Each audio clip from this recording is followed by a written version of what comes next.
Hello, and welcome back to another episode of Press Play. I'm your host, Derek Gerber, and today we are so excited. We've got Brad, who is the Sponsorship Development Manager on behalf of the PGA Tour Champions Hoag Classic event. What's going on, Brad? How you doing today, man? I'm doing great. Happy Friday. Thank you for having me. I appreciate being on here. I've never done a podcast, so I'm excited to be here and talk about Hoag and Champions Tour and video. And that's why we brought you to the show, is because you have too many insights to the industry that can help our audience today. And we're the first ones to uncover that. So I'm super stoked. There is a lot that takes place when it comes to putting together a PGA Tour Champions event, especially one as well known as the Hoag Classic, where all the biggest names come to Newport Beach, California, and throw down through the. I mean, it's a wonderful week. I can't speak to it enough, but Brad's here today to walk us through and explain to everyone how these things are structured, the impact on the community, and how advertisers and companies work together to build these charitable events for everyone. He's going to give us all the skinny on that today. Hopefully also spark a few ideas and create some inspiration out there for our listeners today. So Brad, what's up, bud? You're one of my good friends. Tell us all about yourself and what you do today. What are the things that you're responsible for at the Hoag Classic? Yeah, so I'll just go. I started my career in the Xavier Athletic Department as an intern, and then from there I worked for the Cincinnati Reds for 2 years as an intern.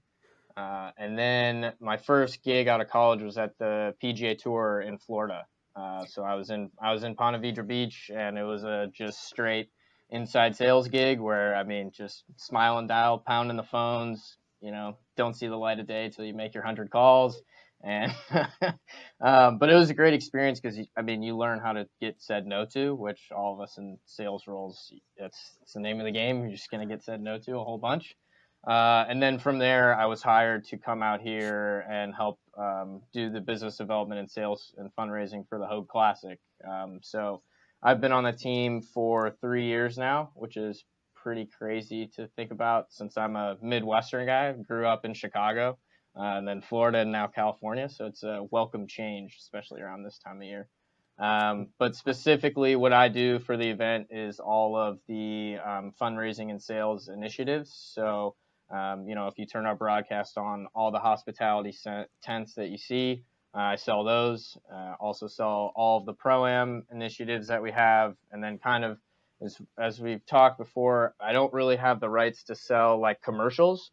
But in our buy with the Golf Channel, our higher level sponsors will be included. They'll have commercial rights. So Konica Minolta and City National Bank are two of our presenting partners. So companies like that obviously will get commercial spots on our broadcast. So I'm not actively like selling that per se, but it's included in some of the higher level things. And then we also do a couple other fundraising initiatives. So Saturday of our tournament week is Military Appreciation Day.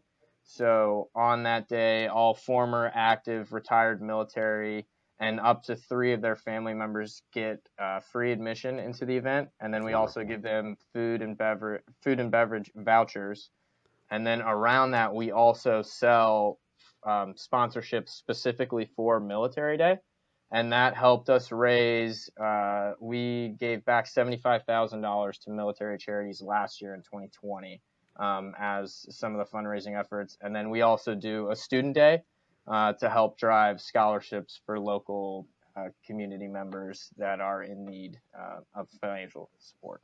That's right. And if you can't tell already, Bradley's a very important, very, very busy businessman. And he has a lot of properties to move and sell, but really it's less about selling and trying to bridge together brands in the local community and on a national scale that really want to get their name out there in a different way. We've talked on many different podcasts, the difference between telling a story and straight up advertising at someone. And a lot of what Bradley does is actually very much charity based. Not to speak for him, but he reports to Hoag, not necessarily the golf side of things. Brad, could you break down how that looks for us? A lot of events, from what I understand, are actually owned by sponsorships or charities through partnerships of companies rather than the PGA Tour putting on most of I think they put on maybe a dozen or so. But walk us through the structure of what we actually see on TV. When we see the highlight, what should we be looking for and understanding about the background of these inner workings of companies at these events? So by and large, most PGA Tour properties are going to be actually owned and run by a charity. So our title sponsor is Hoag. Hoag Hospital is a community hospital here in Orange County. They've expanded. I mean, the growth trajectory of Hoag has been unbelievable over the That's right. past, 5-10 years. So I shouldn't even say community hospital anymore. I mean, it's a regional technology center now. It's on the map here. Yeah, it is. I mean, Hoag is an unbelievable organization. But getting back to the point, our event is run by the charity. So our charity is Hoag Charity Sports. We're a 501c3 division of Hoag. And so our mission every year is to raise as much money for Hoag and its institutes as we possibly can. So we average in charitable donations usually between 1 to 1.1 million annually back to Hoag and the institutes. So kind of depends on the institute that Hoag wants the money to go to, but in general, it's all going back to Hoag. And by and large, most tournaments on the PGA Tour, Korn Ferry, PGA Tour Champions, they have some cause behind them that they are raising money for in their communities. So that's why our events are so important to the communities, because we really do generate all that community engagement and infuse money into our communities. That's amazing. And again, to unpack everything you just said, the things that you're selling are less about profiteering and more about trying to raise as much money for these events. So when we tune in and we see those highlights, or we're watching the event over the weekend, right? And we see the white tents, we see the traffic of people, we see the brands. There's a whole choreography taking place, and a participation from a lot of local and again national brands that come together for these events to help raise money, help build value back into the communities that support them. So the community embraces this. And when you talk about the Military Appreciation Day, you talk about, back for, giving back for the kids and all the family aspects of what goes on during that entire week. It's a whole week of production. It takes a whole year to set up. It's really impressive. I've seen it myself. They build the grandstands in, like, I don't know, a few weeks, and it just comes to life so quickly. It's wild how it works. So being there, if you haven't seen it, maybe there's a time lapse out there in the world that you could see, because it's really impressive to watch these things come together. But I think that's we the have one amazing on our part. social. I think there's one on Instagram. If you go on Hoag Classic, I think we have a time. Go to Hoag Classic, follow Hoag Classic on Instagram, and go look at it's impressive. But if you want a best practices look as to how to build a profitable piece that generates lots of charitable donations on the back end of it, that's what this is. That's for the audience. That's what we're trying to get to. Hope's trying to tell a story, not directly advertise to your face to say, go buy this. There's something about the community value and aspect tied to this event and virtually all the other events that you see around golf. That's what we're trying to get at. So, all right, so let's back it up. You are making huge impacts in the community. A lot of the things that you've discussed have been anywhere from the commercial side to incorporating the brand, getting the brand into the event, putting their sign on something, creating a fan awareness activations. Again, for the audience, those are those little sponsorship pieces where if you see a logo, that's basically called an act. We're activating that sponsorship by placing it there. But on the flip side, for the fan engagement, the social media part, since we're getting into that, how have you been able to use video in the community to better support your vision and your efforts as you're telling the story to the community? How have the fans embraced that? So they definitely have, and I would almost say we're like late adopters to it, because we weren't on like kind of the cutting edge. But if you look at the PGA Tour by and large, just on social media, I mean, they've really stepped up, and PGA Tour's all social outlets are awesome in the video content that they produce and put out. But specifically for us, the video is really, we kind of pride ourselves on working with our sponsors to figure out what their goals are and what the messages that they're trying to get across, right? So depending on what they're looking to do, we will do video to kind of custom fit. If they're trying to say like City National Bank does a wine lounge on site. So if they're trying to promote customers to come and see them there, then we'll create a video and put it out on social. Say, hey, remember on corporate day, on Friday, City National Bank corporate day, come and see us at the wine bar, and come get to know City National Bank. So we'll do video surrounding that.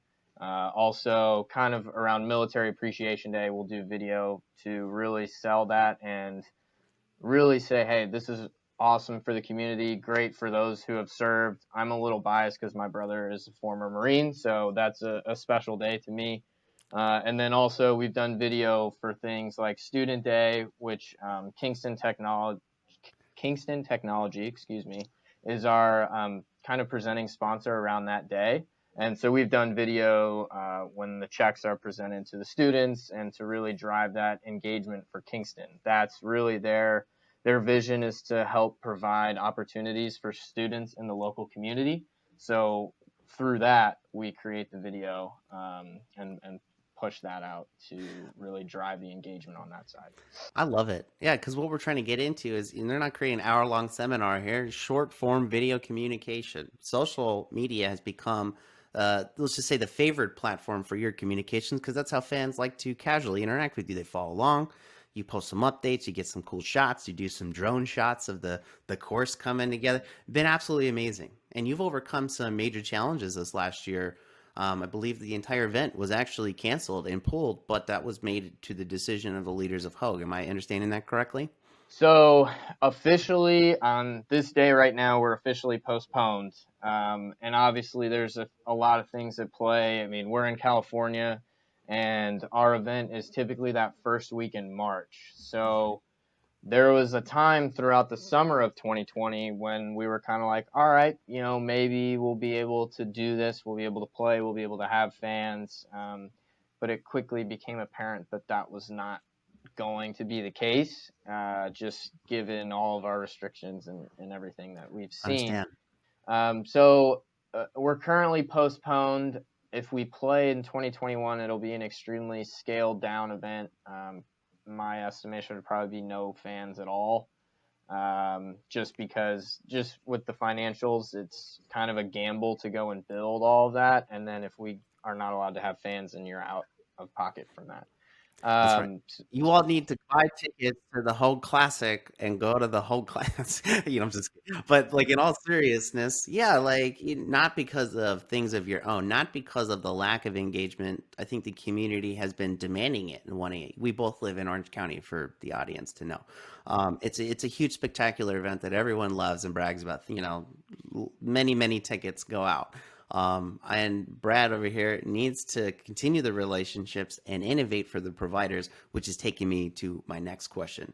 When we come back around, those providers are still in the game. They still want to make a difference in the world and their community. So it wasn't about the pain points. It's about where's the innovation next. So maybe you could take us that into, Brad, is walk us into what are some of the newer ideas that are coming out. Maybe you've got a story in there with the brand we can talk about for a second as to some of the things you've been working on there in the war room. I see behind you. You've got the whiteboard up, so I'm sure you've got. There we go. okay. So, I mean, I think from what I've heard in the community, so many people are just ready to honestly just get out and be in front of other people. So that's not to the video side of it, but it's more of just Right. I've been listening to other podcasts that have talked about how they think kind of going forward is going to be like the Roaring Twenties all over again, because everyone's been locked down for so long that it's like, it's time to get back to quote unquote normal life. So I think that just getting back in front and letting people have the opportunity to experience a live event is so important. And then we'll obviously create video around that, and we'll Of have course. video um, on social to also promote that. So we'll have, we have drone shots and pan shots of crowds. And so as we start getting closer to 2022, which we're planning for now, like that's going to be our pitch, is like, let's get back and let's enjoy an outdoor event that's safe. Everyone's been vaccinated. We can do this safely and return to a quote unquote normal life. But we're also going to add probably some new venues in 2022 for the customer engagement side. We'll have a new venue on 15 that'll be kind of a middle tier ticket that people can go and enjoy, and probably have like some street tacos and stuff like that. Oh, But it'll be cool. Yeah, we're excited. I mean, it's exciting to look to the future and look to see that we'll actually be able to have fans and stands. I mean, I was watching the draft last night and it was packed in Cleveland. So that's right. Well, A part of the challenge is where you live. Yeah, it's not of anybody's control, but the innovation part in what you're saying, you're already planning ahead. And that's kind of what we're here to talk about today is regardless of the circumstance, we all need to tell a story. And the story today isn't about flat out advertising, buy this because I said so.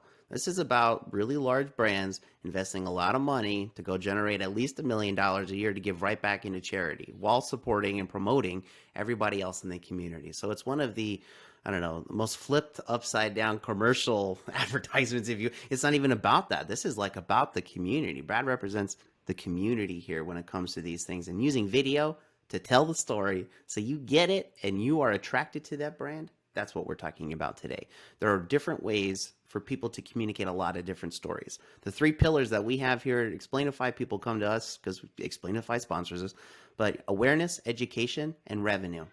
A lot of these campaigns that Brad's trying to focus on, it's about the awareness side, but really also educating the community. That's the beautiful part is that he's got a lot of mixed media assets, lots of sports figures, sports properties available, lots of different brands. Lincoln, keeping it local. LA Chargers. I mean, literally everybody shows up to this thing. Anybody who is anybody shows up at Newport Beach for this tournament, and that's what we're trying to get to. Is everyone here is not about trying to promote themselves.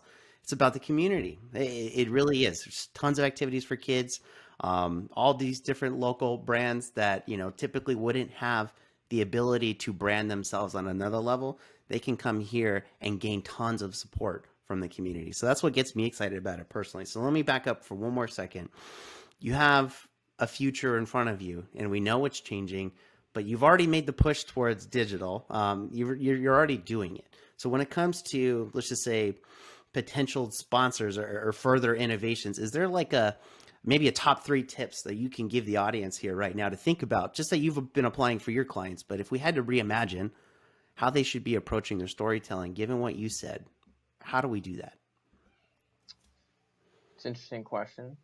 I mean, the first thing is it has to be authentic, right? So all of the branding and or community engagement is kind of for naught if there's no thought behind that, right? So, Right.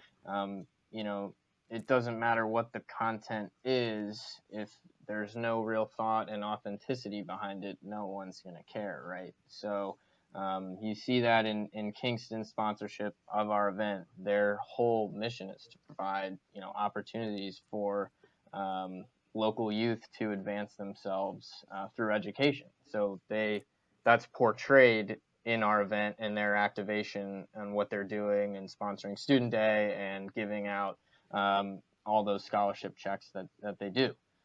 So authenticity is, and I feel like that's kind of a buzzword now, but it's true. It's so true because if it's not authentic, then no one's going to care, right?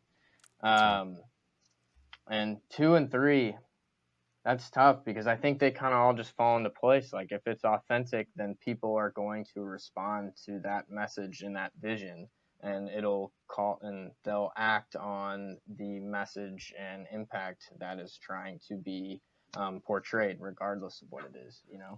I love it. So yeah. You know what? We could keep it one. Everyone, be authentic.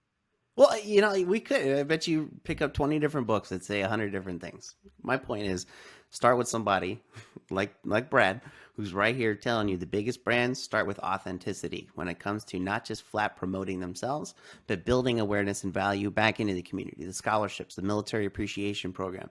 There are a million different ways for you to build value into your brand, perception, awareness, and loyalty and legitimacy without ever trying to have to say, buy this. That's what we're trying to get at here today. That's the story, is with short form video communication, whether it's live action, mixed media, hybrid with live shots and animation mixed in, or full custom animation, it doesn't matter. Every single time that you see a video, I want you thinking about Explainify. I want you thinking about Brad. I want you thinking about all our guests, because you should be studying every single little nook and cranny. You've got 7 seconds to make an impression on somebody, and Brad knows that better than anybody. So the brands that come to him and spend a lot of money, I can't talk about all the numbers, but a lot of money, they're talking about entire packages, if you would, around different forms of entertainment, fan engagement, and even commercial advertising. One of the things I wanted to unpack for the audience today as we tried to teach everyone and educate them how deep the layers go. Brad doesn't necessarily sell TV spots, but because of the affiliation with the Golf Channel, we start to understand that these efforts also get broadcasted on a national level. But there are different ownership rights over the different types of media that you would actually see on TV. Brad, could you give us the skinny on that? How do we educate the audience as to how convoluted it can get, but make it simple? I mean, it's not too complicated. It's just things we're not all aware of. No, yeah, I mean, I'll keep it pretty just for our event and what we Yeah. do. So we're basically like a licensee, right? So we buy the license right to be a PGA Tour Champions sanctioned event, and part of that is buying the rights for the Golf Channel so that our tournament is broadcast on the Golf Channel to a national and international audience. And part of that buy, there are commercial spots that we are afforded. Um, as part of our buy, we get those spots, and then on the Golf Channel side, they go out and that's how they get their ad revenue because they sell commercial spots as well. So included in some of our higher level packages for Hoag as our title sponsor, they will be involved in that. And then also with our two presenting sponsors, Konica Minolta and City National Bank, they have commercial spots as well. And then for some of our gold level sponsors, depending on the programming and just kind of depending on our inventory that we have left, that could also be included in the package. But what's really cool is for Hoag and our presenting sponsors, they actually get kind of the CEO spot on the Golf Channel. So Robert Braithwaite is the CEO of Hoag. He got to go on and do kind of a quick, I guess, state of the union, state of Hoag Right. on our broadcast in 2022. And then also representatives from Konica Minolta and City National Bank are also afforded that opportunity as well. So it's really awesome to actually have a representative from the company in front of a camera on a national and international broadcast, talking about how important their commitment is to the community and just to raising money for Hoag and also the Orange County community as a whole. I love it. And that's all perfectly said. And I got to say, as we're coming around the corner, what's next for you and Hoag Classic? What's on the table, man? Yeah, so it's a little up in the air as to in terms of fans, right? Like, Of course. when are we going to be able to actually in California That's right. go full bore and or 100%? So obviously the MLB is back right now, so it's a good case study for us to just kind of see how they are implementing their tickets and social distancing and all that sort of good stuff. The U.S. Open is at Torrey Pines this year, so that's in a few months now, coming up around the corner. So that'll be another kind of case study for us, if you will, to see how they're handling it. But our real plan now is looking forward to 2022 and having a full blown event in March of 2022 and welcoming our fans back, welcoming the community back, and just saying, hey, we all got through this very difficult time together. And now we can come together and not only raise money for Hoag, but celebrate as a community safely in an awesome, extremely exciting, entertaining venue. I love it. And again, for all of our audience members, we've unpacked a lot behind a PGA Tour Champions event. You've got a sneak peek as to how these things come together. You can understand that Brad's job has a lot more on the line for the community than you may have previously thought. So if whether you're a small brand or a very big brand, you're just trying to get your name out there for the local community, or if you're a really national brand, just trying to make a staple in the community, a difference where you're at, you can start here with the Hoag Classic of my friend Brad. So Brad, thank you for being on the show today and giving us a few walkaways. We're super excited to have you. We'll have you back in the future for sure if you're down for that. Yeah, thank you so much. This was awesome. This was a blast. I truly Uh, appreciate it. good, man. This is wonderful. Building nothing but wonderful stories over here with my friend Brad. But again, I've been your host, Derek Gerber. Make sure if you're in the audience, you click to subscribe and you catch us on the next episode. We'll talk to everybody real soon. Thanks, Brad.